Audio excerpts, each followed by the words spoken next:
Un saludo desde el área de Derecho Financiero y Tributario de la UNED. Mi nombre es Pedro Herrera, soy catedrático de Derecho Financiero y Tributario y en esta videoclase, preparada conjuntamente con la profesora Ada Tandazo, tutora en el Centro de Estudios Ramón Areces, voy a tener el gusto de explicarles algunos aspectos introductorios del impuesto sobre la renta de las personas físicas, en concreto sus fuentes, su naturaleza, su ámbito de aplicación y los elementos esenciales del hecho imponible. El esquema que vamos a seguir comenzará con el análisis de las fuentes. A continuación estudiaremos su naturaleza, su ámbito de aplicación y su carácter cedido, y concluiré con el análisis más extenso de diversos elementos del hecho imponible, su definición y sus componentes, los supuestos de no sujeción, las exenciones y los criterios de imputación temporal. Comenzando por las fuentes, el impuesto sobre la renta vigente se rige por la Ley 35 de 2006 de 28 de noviembre y el reglamento fue aprobado por el Real Decreto 439 de 2007 de 30 de marzo. Las dos normas han sido objeto de frecuentes modificaciones.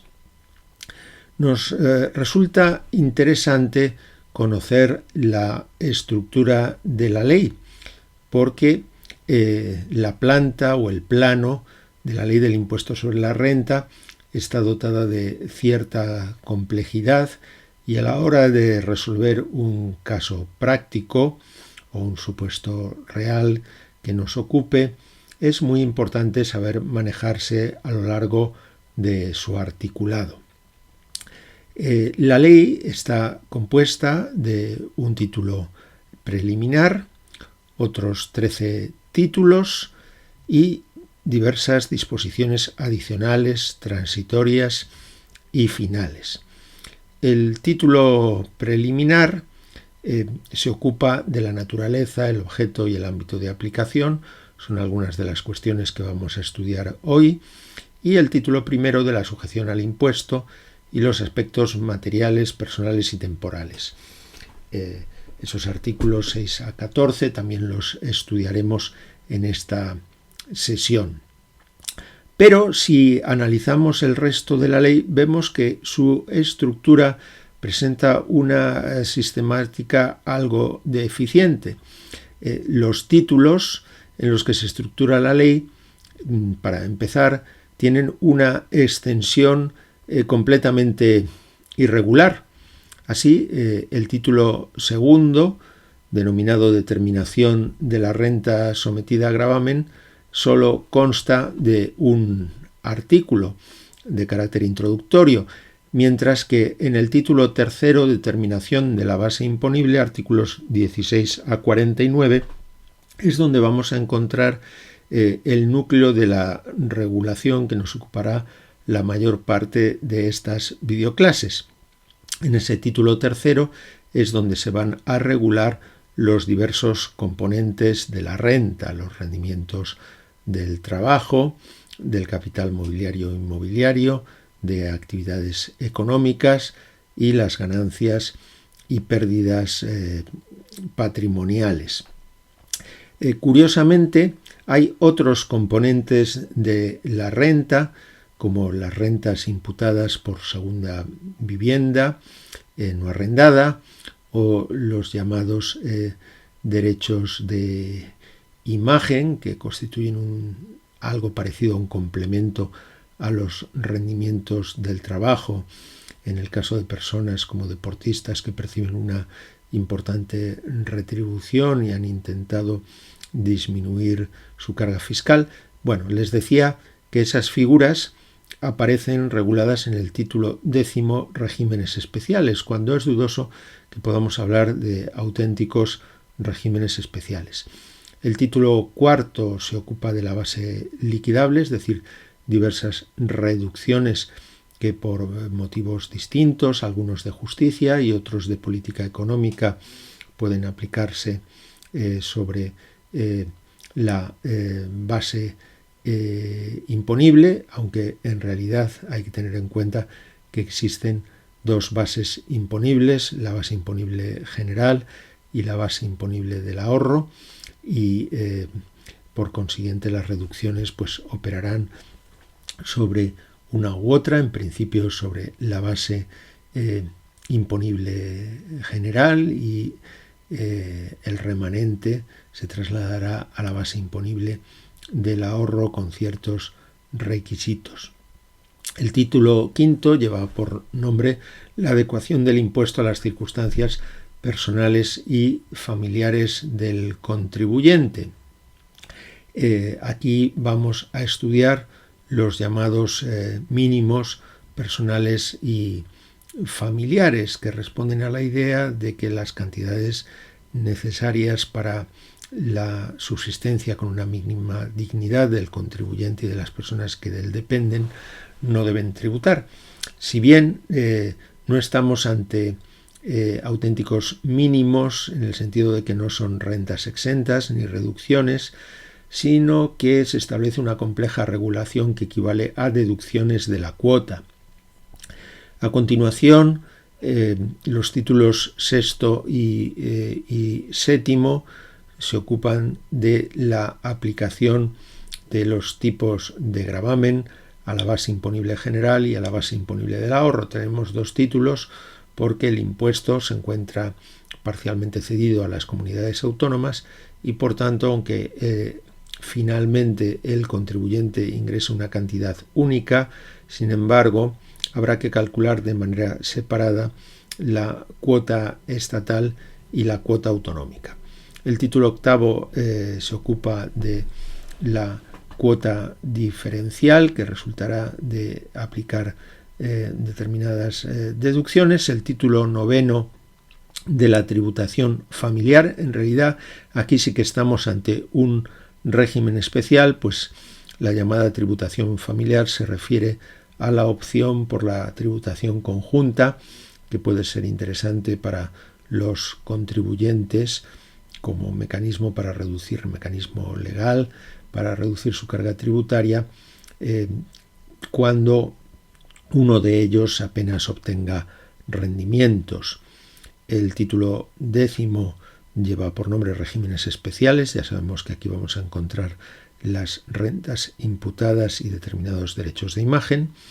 El título decimoprimero se ocupa de la gestión del impuesto. Aquí veremos la autoliquidación, las retenciones, los pagos a cuenta. Y los últimos dos títulos apenas tienen trascendencia. En cuanto a las disposiciones adicionales, vemos que existen 48 disposiciones adicionales. En la ley se mencionan 49, pero una no existe, con lo que son 48, y constituyen un defecto sistemático, porque aquí encontramos desde cuestiones muy concretas hasta otras que inciden sobre el régimen de los impuestos. En este curso, dado su carácter sintético, no vamos a estudiar de manera sistemática las disposiciones adicionales, sin perjuicio de que podamos hacer referencia a alguna de ellas. Y la ley concluye con las disposiciones transitorias. También es sorprendente el número de disposiciones transitorias, hasta 36, y 8 disposiciones finales. Pues bien, es importante no tanto memorizar, pero sí tener una idea clara de la estructura de la ley para poder encontrar después los preceptos relevantes al caso que nos ocupa. Por ejemplo, si se está hablando de una segunda vivienda del contribuyente que no está arrendada, ya sabemos que no hemos de intentar buscar ese tipo de rendimientos dentro de los del capital inmobiliario, que estarían en el título tercero relativo a la determinación de la base imponible, sino en el título décimo, que se denomina de manera posiblemente incorrecta regímenes especiales. Tras esta introducción, vamos a analizar la naturaleza del impuesto Bien, aquí vemos que la recaudación en el año 2018 fue de 87.972 millones de euros, de una recaudación global de 149.000 millones de euros. Esto simplemente nos sirve para darnos una idea del peso que supone el impuesto sobre la carga tributaria global, porque este impuesto teóricamente es el que va a determinar la progresividad del sistema fiscal en su conjunto, y sin embargo vemos que el peso del impuesto dentro de la recaudación tributaria global, aunque es muy importante, no es la más importante, sino que la suma de otros impuestos indirectos da lugar a una mayor recaudación. Es un impuesto personal y directo. Aunque existe una definición tradicional de los impuestos personales algo compleja, para simplificar podemos decir que los impuestos personales, a diferencia de los reales, son aquellos cuyo objeto se centra en una persona determinada y no en un bien determinado. Y en efecto, en el impuesto sobre la renta de las personas físicas se va a gravar la renta mundial, la renta obtenida en cualquier parte del mundo por una persona física residente en España. Mientras que en el impuesto sobre la renta de no residentes, al menos en su modalidad sin establecimiento permanente, solo se van a gravar las rentas generadas en España. Es un impuesto directo, en el doble sentido de que la renta, la riqueza disponible, es la manifestación más directa e inmediata de capacidad económica, pero también porque no se establece la repercusión del impuesto, a diferencia de lo que sucede en el IVA, en el que el empresario es el sujeto pasivo y sin embargo va a repercutir el impuesto sobre el adquirente. Esto no sucede en el impuesto sobre la renta. Ya he mencionado que grava la renta mundial de los residentes en territorio español. Por tanto, es muy importante saber si una persona tiene o no la condición de residente. Veremos que existen unas reglas algo complejas y también algunas excepciones, aunque con carácter general podemos decir que es residente quien permanece en territorio español durante más de 183 días al año. La renta está integrada por diversos componentes. No existe en la ley una definición omnicomprensiva de renta, sino una enumeración de los componentes que la integran. En primer lugar, los llamados rendimientos, y aquí tenemos los del trabajo, los del capital mobiliario e inmobiliario y los de actividades económicas que perciben, por ejemplo, los autónomos. A continuación, las ganancias y pérdidas patrimoniales. No se menciona aquí, pero existe una figura análoga, aunque diferente, de las auténticas ganancias patrimoniales, que son las ganancias no justificadas, y por último esas rentas imputadas que se regulan en los apartados los artículos correspondientes a los regímenes especiales. El impuesto tiene una naturaleza analítica en un doble sentido. Por una parte, que a cada categoría de renta, como veremos, se aplican normas específicas, no son los mismos gastos deducibles los que se pueden aplicar a los rendimientos del trabajo, en este caso son muy limitados, que a los rendimientos de actividades económicas, donde de manera simplificada podríamos decir que son deducibles todos los rendimientos necesarios para obtener los ingresos. Es una afirmación quizá algo simplista, pero vemos la diferencia. Pero además es que los distintos componentes de renta se van a integrar en dos categorías de renta que van a dar lugar a dos bases imponibles diferentes, a las que a su vez se les van a aplicar porcentajes de gravames diferentes. Por un lado tenemos la renta general, integrada básicamente por los rendimientos del trabajo, los rendimientos del capital inmobiliario y también los de actividades económicas, y la renta del ahorro, donde vamos a tener fundamentalmente los rendimientos del capital mobiliario y aquellos rendimientos de ganancias patrimoniales derivadas de una transmisión, es decir, si obtenemos intereses, dividendos, o si vendemos un inmueble y obtenemos una ganancia, o en su caso sufrimos una pérdida, se integrarán en la renta del ahorro. La idea es someter a una menor progresividad a la renta del ahorro, de forma que se fomente el ahorro y se atraigan las inversiones de capital. Aunque esto puede generar problemas desde el punto de vista de la justicia tributaria y, sin embargo, ha sido admitido por nuestro Tribunal Constitucional. El impuesto es progresivo, según aumenta la renta, aumenta el porcentaje que hemos de pagar, pero es más progresivo en la renta general que en la renta del ahorro.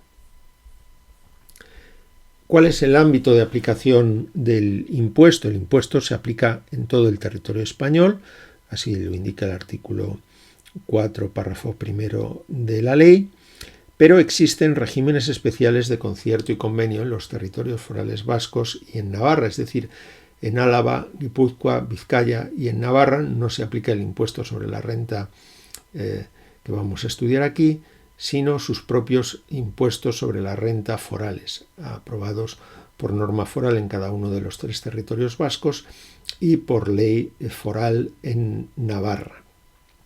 La estructura es la misma, sin embargo existen importantes diferencias que hacen variar también la cantidad que va a pagar el contribuyente correspondiente.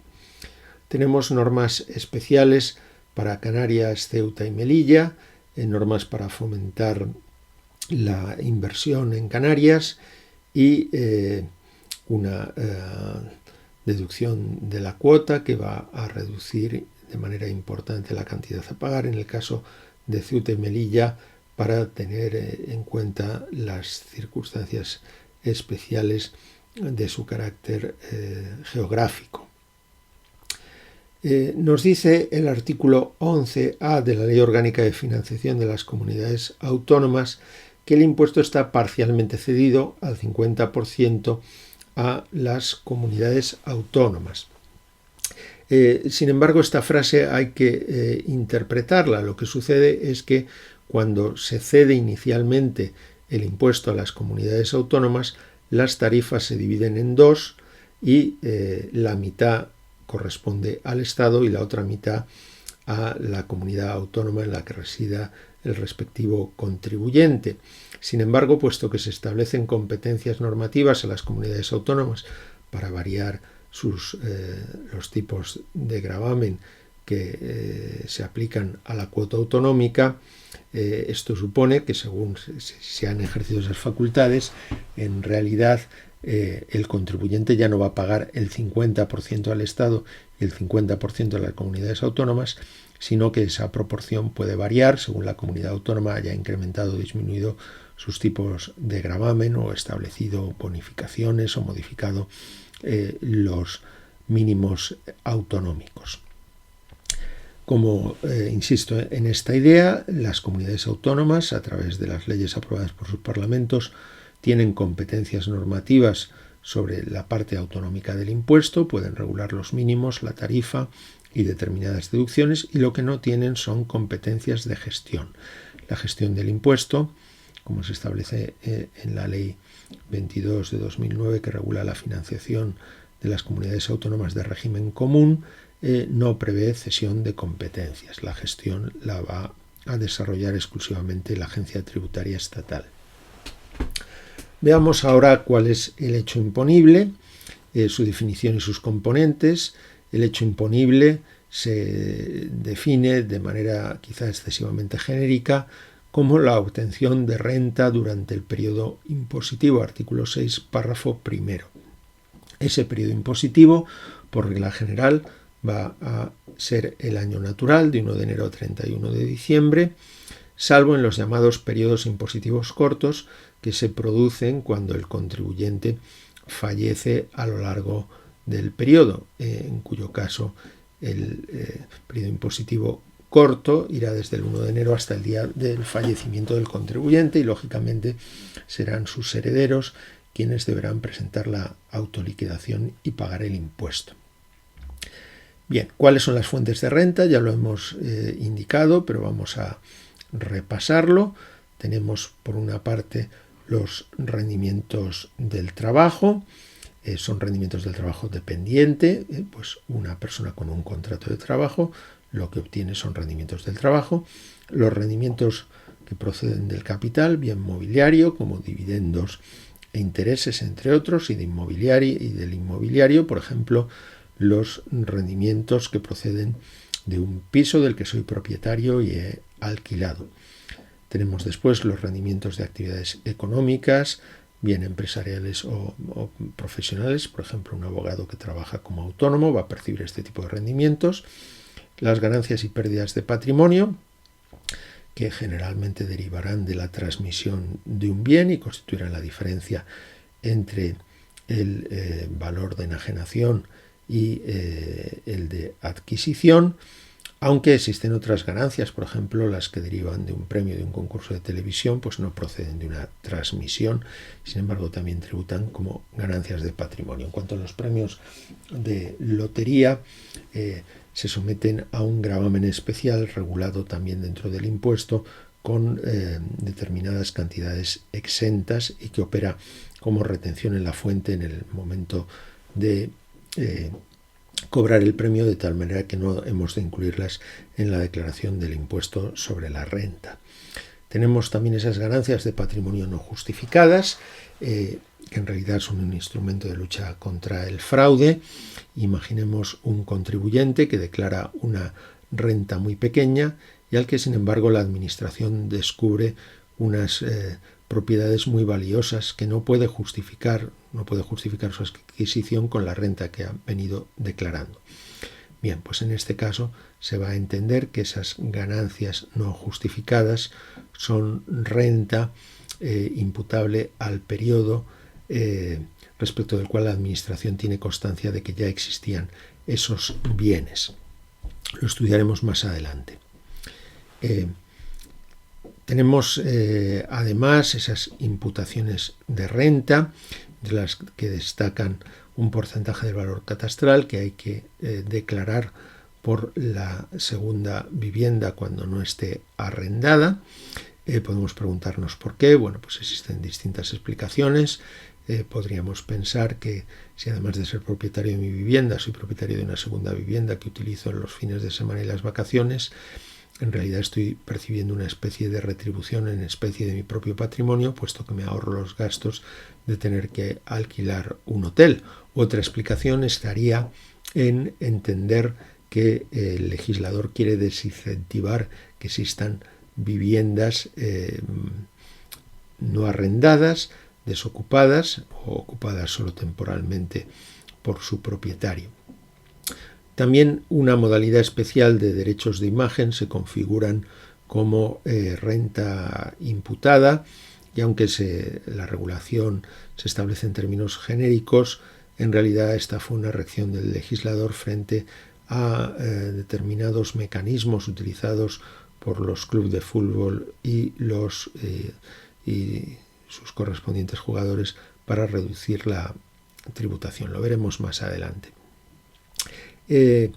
Precisamente por razones sistemáticas, dado que la imputación de renta por segunda vivienda no arrendada de alguna manera está relacionada con los inmuebles, lo estudiaremos a continuación del análisis de los rendimientos del capital inmobiliario. Y en cuanto a los derechos de imagen, como están relacionados con la retribución por una relación laboral especial de los deportistas, lo estudiaremos a continuación de los rendimientos del trabajo. Las rentas pueden ser dinerarias o en especie. Puede ser que me paguen en dinero o que me permitan utilizar un automóvil para mis necesidades privadas, o trabajo en una universidad y que la matrícula de mis hijos en esa universidad sea gratuita. En estos casos estamos ante rentas en especie que tributan. Hay unas reglas de valoración y está previsto además que la persona que otorga esa retribución en especie realice determinados ingresos a cuenta para que haya un control de esas retribuciones en especie. Las rentas pueden ser efectivas, es decir, se han realizado realmente y queda constancia de ello. Pueden ser presuntas, por ejemplo, si realizo un préstamo a otra persona, se va a presumir que ese préstamo está retribuido, en ese caso concreto por el interés legal del dinero, salvo prueba en contrario. Y también son rentas imputadas. Las rentas imputadas no se perciben realmente, pero hay que tributar por ellas, como hemos visto con las rentas inmobiliarias imputadas, y veremos con más detalle en el caso de determinados derechos de imagen. El hecho imponible se complementa con determinados supuestos de no sujeción, y así se indica que no están sujetos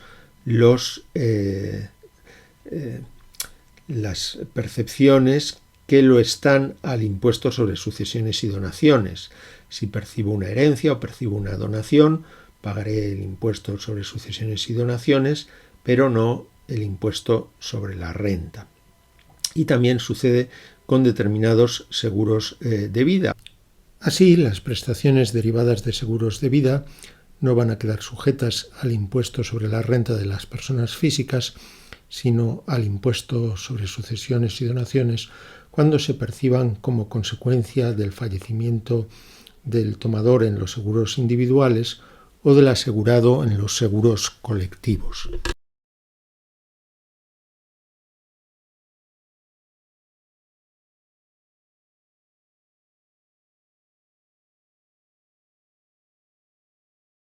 Aunque otros seguros de vida sí están sujetos al impuesto sobre la renta. Los únicos que no están sujetos son aquellos sujetos al impuesto sobre sucesiones y donaciones, y esto sucede si un familiar ha contratado un seguro de vida de tal manera que cuando fallezca la compañía aseguradora me pague a mí, que no he pagado las primas, me pague a mí la cantidad derivada del seguro.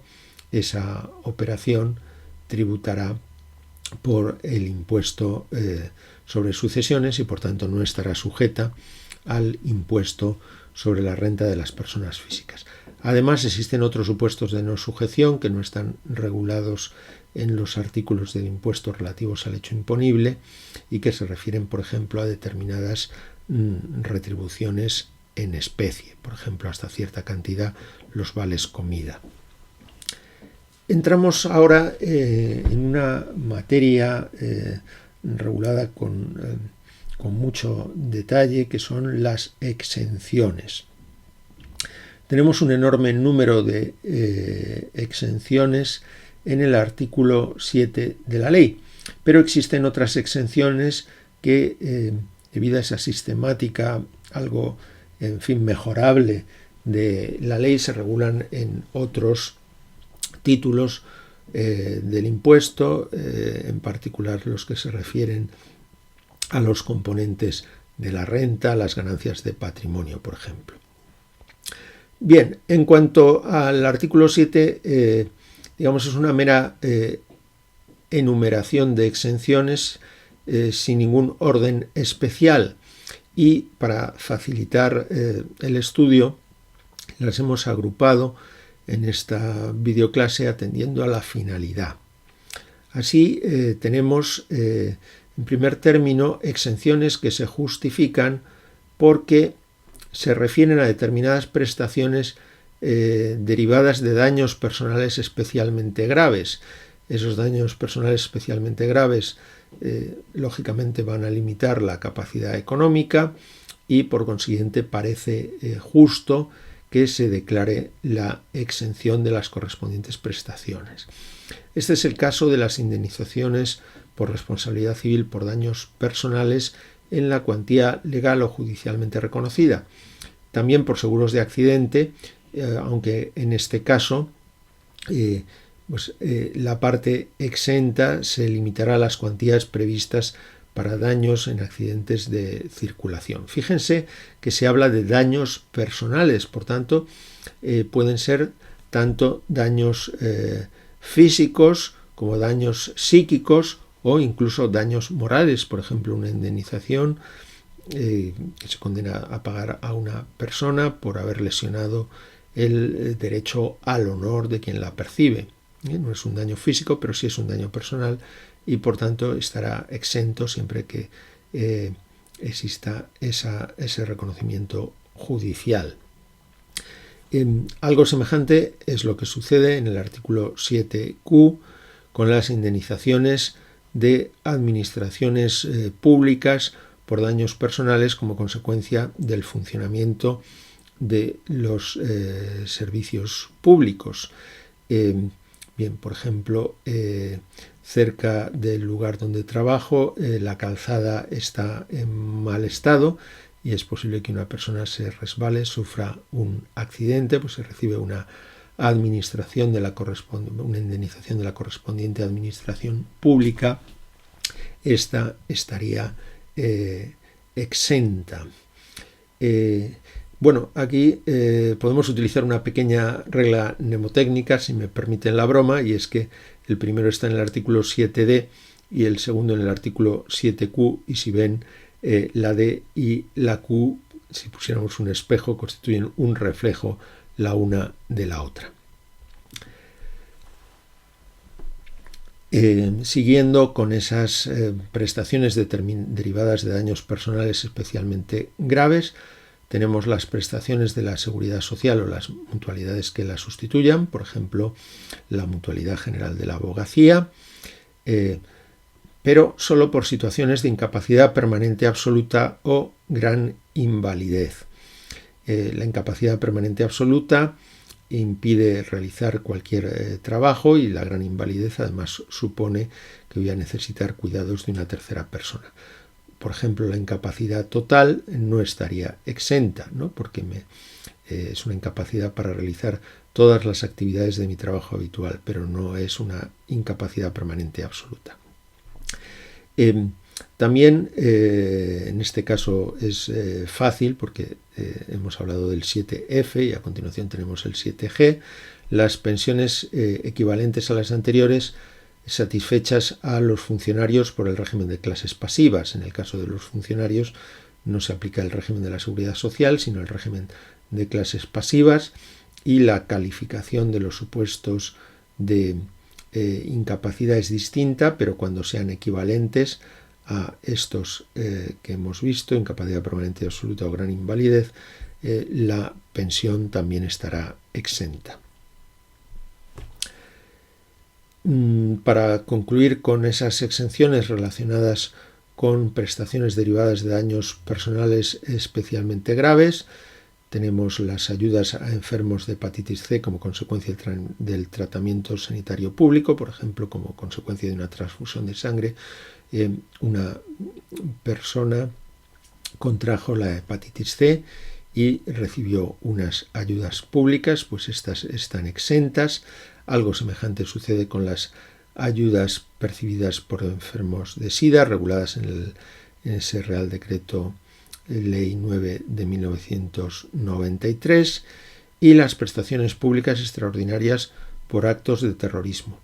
Y da igual que las perciba la víctima o un familiar de la víctima, pero han de ser por actos de terrorismo. Si se trata, por ejemplo, pues no sé, de un acto de especial valor en una misión militar en el extranjero, no estarían exentas.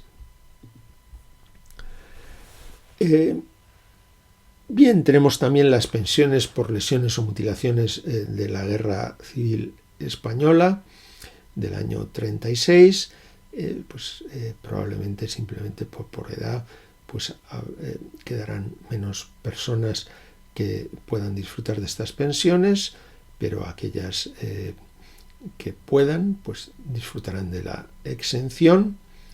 Y las indemnizaciones para compensar la privación de libertad en los supuestos previstos en la ley de amnistía política del año 77. Fíjense que no nos estamos refiriendo solo a daños físicos, sino a daños personales especialmente graves, ¿no? Aunque les insisto en que la ley no establece esta calificación y de hecho vemos que las letras que corresponden a los artículos no son todas consecutivas. Podemos encontrar otro bloque relativo a la exención de prestaciones por situaciones que implican una disminución de la capacidad económica, pero distinta de esos daños personales. Este es el caso de la prestación un novedoso ingreso mínimo vital de la seguridad social, que se satisface a personas con escasos recursos. También una figura parecida pero más limitada que existía antes y que puede seguir existiendo, las llamadas rentas mínimas de inserción satisfechas por las comunidades autónomas y también las ayudas públicas satisfechas a víctimas por violencia de género. Otro supuesto distinto es de las anualidades por alimentos percibidas de los padres en virtud de resolución judicial. Pensemos, por ejemplo, en el caso de un divorcio. Bien, pues puede ser que la resolución judicial correspondiente obligue al padre a pasar una pensión por alimentos a los hijos. El importe dependerá de la situación económica de esa familia. Pues bien, en este caso, esas anualidades por alimentos van a estar exentas para los hijos y no van a poder reducirse de la base imponible para el pagador, bueno, que podría ser el padre o la madre, aunque quizá en la actualidad sea más frecuente que sea el padre. Aunque se establece un mecanismo especial para atenuar la progresividad del pagador. Pero las anualidades por alimentos no se limitan a este caso. ¿Qué sucede si es un hermano el que resulta obligado por una resolución judicial a pasar una pensión alimenticia a otro hermano? Bueno, pues en este caso no va a tratarse de una cantidad exenta para el perceptor, porque aunque se trate de una anualidad por alimentos y haya sido fijada por resolución judicial, no se percibe de los padres, sino de otro pariente. Tenemos aquí también las prestaciones públicas para cuidados en el entorno familiar y de asistencia personalizada de las personas en situación de dependencia. Aquí hay que tener en cuenta que dependencia y discapacidad son situaciones jurídicas distintas, aunque en la realidad estén conectadas, pues en principio esas prestaciones públicas por dependencia serán satisfechas por la comunidad autónoma y con ciertos requisitos pues estarán exentas para el perceptor. También tenemos las prestaciones públicas a personas con discapacidad o mayores de 65 años para financiar su estancia en centros de día, siempre que no superen determinada renta, artículo 7. Y bien, aquí les insisto en que dependencia y discapacidad son situaciones distintas, aunque sería lógico que existieran unas conexiones o pasarelas entre unas y otras, no sucede así. También las prestaciones por maternidad o, aquí hay una errata, paternidad, percibidas de la Seguridad Social y de las mutualidades de previsión social que la sustituyan, así como otras prestaciones análogas y otras vinculadas al nacimiento, adopción, acogimiento o cuidado de hijos menores. Bien, en este punto ha habido una evolución jurisprudencial y legislativa, pero en la actualidad está claro que las prestaciones de baja por maternidad o paternidad percibidas por la Seguridad Social están exentas. ¿Cómo podemos valorarlo? Por una parte parece positivo, puesto que se está protegiendo la paternidad o la maternidad, por otra, quizá no sea la solución técnica más adecuada, puesto que estas prestaciones van a estar en función del sueldo que percibiera esa persona antes de estar de baja por paternidad o maternidad, de tal manera que una alta ejecutiva o un alto ejecutivo que percibe una prestación de baja por maternidad muy elevada o por paternidad muy elevada, pues no va a tributar por esa cantidad, mientras que una persona con una posición más modesta va a tener un beneficio fiscal mucho más reducido. Siguiendo con esas prestaciones por situaciones que implican una disminución de la capacidad económica, tenemos las prestaciones por entierro o sepelio. Aquí da igual que se perciban de instituciones públicas o privadas. Mi empresa me da una ayuda porque ha fallecido un familiar, pues en ese caso, con el límite del importe total de los gastos, va a estar exenta. Indemnizaciones por despido en la cuantía establecida con carácter obligatorio en el Estatuto de los Trabajadores, con el límite de 180.000 euros y sin que pueda considerarse como tal establecida en virtud de convenio, pacto o contrato. Pues sería el caso de un despido improcedente en el cual, pues con el límite de las indemnizaciones obligatorias previstas en el Estatuto de los Trabajadores, pues esa cantidad va a estar exenta. Si percibe una cantidad superior o superior a los 180.000 euros, pues el exceso sí que tributará como rendimiento del trabajo. También las prestaciones de instrumentos de cobertura del riesgo de incremento de los tipos de interés variables de los préstamos hipotecarios destinados a la adquisición de vivienda. Bueno, pues si adquiero una vivienda y pido una hipoteca, es decir, pido un préstamo garantizado con una hipoteca sobre el inmueble con un tipo de interés variable, pues puede ser que si los tipos de interés se disparan tenga que pagar mucho más, y por eso lo que haré probablemente es contratar un seguro que me cubra de esas variaciones en el tipo de interés. Bueno, pues en ese caso, si el seguro me cubre ese riesgo, la prestación correspondiente pues va a estar exenta, en este caso, porque el incremento de los tipos de interés pues ha supuesto una situación que implica una disminución de mi capacidad económica. Otras exenciones están relacionadas con el fomento de determinadas actividades. Por ejemplo, las prestaciones por desempleo que se perciban como pago único con determinados requisitos.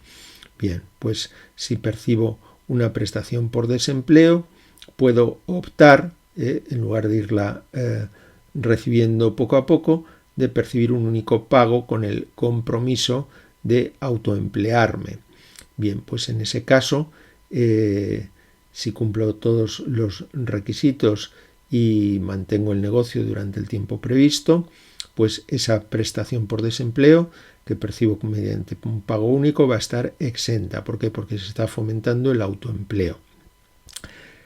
Rendimientos de planes de ahorro a largo plazo, siempre que no se produzca disposición durante los 5 primeros años, y también otro instrumento de ahorro, los planes de ahorro sistemático. Bueno, pues aquí lo que se quiere fomentar son estos instrumentos, lo que se quiere fomentar es el ahorro a través de estos instrumentos. Y en este caso, con los requisitos legales, pues los rendimientos de los planes de ahorro a largo plazo, de los planes de ahorro sistemático, van a estar exentos para fomentar el ahorro. Becas públicas o de entidades sin fines lucrativos para cursar estudios regulados en todos los niveles del sistema educativo. Existen unos límites cuantitativos, y en el caso de que las becas se convoquen por entidades privadas, pues deberán cumplir los mismos requisitos de mérito y concurrencia que las becas públicas. Pues este sería el caso, por ejemplo, de una beca para cursar estudios de doctorado. Becas públicas o de entidades sin fines lucrativos para fomentar la investigación. Bien, pues es un caso semejante al anterior, pero no son becas para cursar estudios, sino becas de investigación, pues también estarían exentas. premios literarios, artísticos o científicos que no supongan cesión de derechos de autor y con determinados requisitos reglamentarios. Si se cede, por ejemplo, el premio Planeta, no va a estar exento porque en realidad el premio constituye una forma de retribuir los derechos de autor por la obra. Así que no va a estar exentos. En cambio, pues por ejemplo, el premio Cervantes sí estaría exento. En este caso hay que tener en cuenta que hay unos requisitos reglamentarios y, entre otros, que la Administración haya declarado previamente el carácter exento de ese premio. Ayudas económicas a deportistas de alto nivel, otorgadas por determinados entes públicos, como el Consejo Superior de Deportes, bueno, pues también van a estar exentas para facilitar que tengamos esos deportistas de élite. Un supuesto pues especialmente relevante en la práctica y que ha dado lugar a bastante litigiosidad son los rendimientos de trabajo percibidos por trabajos efectivamente realizados en el extranjero para empresas no residentes en España o establecimientos permanentes en el extranjero, con determinados requisitos. Hay un límite de 60.100 euros anuales. Además, es necesario que en el país al que se desplaza el trabajador tenga un impuesto equivalente o análogo al impuesto sobre la renta y que no se considere un paraíso fiscal. Ahora bien, ese requisito se va a presumir cuando exista con ese país un convenio de doble imposición con cláusula de intercambio de información. Aquí, si me permiten otra pequeña broma, como nos acordamos de qué es la P, pues porque la exención se concede para que trabajemos en el extranjero. Lo que se busca fomentar aquí es la internalización de los trabajadores españoles. Y como decía, esto ha dado lugar a una jurisprudencia muy amplia. Pues, por ejemplo, se discutía si una persona que trabajaba para el Banco de España y se desplazaba a realizar trabajos para el Banco Central Europeo podía disfrutar de la exención. El tribunal llegó a la conclusión de que sí.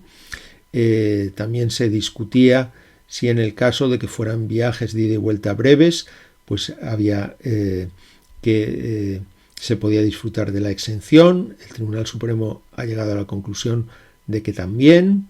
Otra cuestión que se ha discutido es si los miembros de un consejo de administración que se trasladan al extranjero para realizar labores de administración de una filial extranjera tienen derecho a la exención, y el tribunal recientemente ha declarado que no tienen derecho.